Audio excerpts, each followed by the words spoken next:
ফৌজান, ফৌজান, তোমার আজকে সকালবেলা ভ্লগ করার কথা ছিল।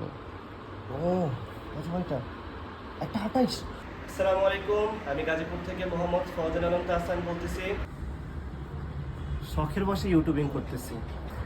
আমি ইন্টার ফার্স্ট ইয়ার সায়েন্সে আছি, আর সায়েন্স কেমনে প্যারা দেয় সেটা আমরা সবাই জানি। So maybe regular video upload করতে পারবো না, পড়াশোনার চাপে। এই রে স্ক্রিপ্ট তো ভুলে গেছি রে ফারহান ভাই। ওকে ওকে, চিল।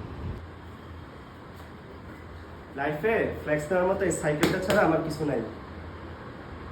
সো এই সাইকেলটা হবে আমার নিত্যদিনের সঙ্গী। আই ডোন্ট নো এটাকে ব্লগ বলে কি না, এই লাইনে আমার নলেজ কম। কিছু ক্লিপ দিলাম, দেখতে থাকেন। So here we go.